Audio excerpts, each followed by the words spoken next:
जवाब में टाइड साफ कह देता है, इंसानों के पास सिर्फ 5 साल है। अगर इस दौरान प्लेनेट ठीक नहीं हुआ तो पूरी इंसानी प्रजाति खत्म कर दी जाएगी, क्योंकि तुम लोग इस धरती पर रहने लायक ही नहीं हो। उधर अथॉरिटीज तय करती हैं कि बर्क का क्या किया जाए। उसे एक होटल रूम में निगरानी में रखा जाता है। एक दिन खाना खाने के बाद बर्क बेहोश हो जाता है। उसके कमरे में साइंटिस्ट घुसते हैं। सोते वक्त उसके शरीर में इंजेक्शन दिया जाता है और फिंगरप्रिंट ले लिए जाते हैं, ताकि बाद में उसे झूठे इल्जाम में फंसाया जा सके। साइंटिस्टों के जाते ही बर्क को होश आ जाता है। वह चुपचाप बीच की तरफ चला जाता है, इस उम्मीद में कि शायद साल्ट मिल जाए। सूरज निकलते ही फिश वुमन सामने आती है। बर्क उसे देखकर दौड़ता है। उसे जिंदा देखकर वह राहत महसूस करता है, लेकिन भागने की बजाय साल्ट कहती है कि टाइड के साथ नया एग्रीमेंट मांगो। अगर ऐसा नहीं हुआ तो उसके लोग पूरी इंसानी प्रजाति को खत्म कर देंगे। इतना कहकर वह जाने लगती है। जाने से पहले साल्ट बर्क को किस करती है और फिर समुद्र में वापस चली जाती है। बर्क तुरंत केट और उसकी टीम के पास पहुंचता है ताकि टाइड को मैसेज भेजा जा सके, लेकिन कोई जवाब नहीं मिलता। कुछ दिन बाद दुनिया भर के कोस्ट पर लाखों होमो एक्वा की लाशें मिलने लगती हैं। जांच में पता चलता है कि वे एक बीमारी से मर गए हैं। उनके गिल्स बंद हो गए थे और वे पानी में सांस नहीं ले पाए। सबसे हैरानी की बात यह थी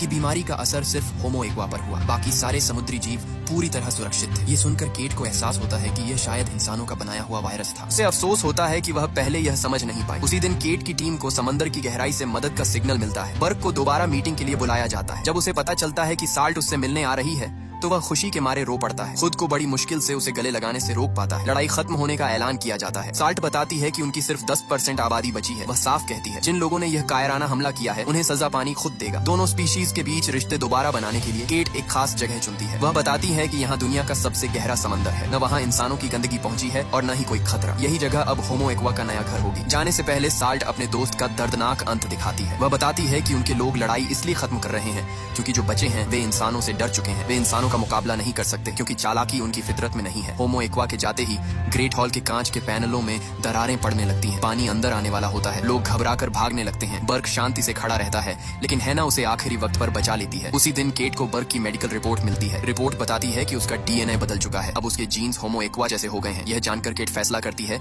कि बर्क को समंदर ले जाया जाए ताकि वह साल्ट से फिर मिल सके। साल्ट को किस करते ही बर्क के गिल्स निकल आते हैं और वह पानी के अंदर भी सांस लेने लगता है। अब उसके पास अपनी किस्मत चुनने का मौका होता है और वह फैसला करता है कि वह साल्ट के साथ समंदर में ही रहेगा। वीडियो पसंद आई हो तो लाइक कर देना। चैनल को सब्सक्राइब करना मत भूलना।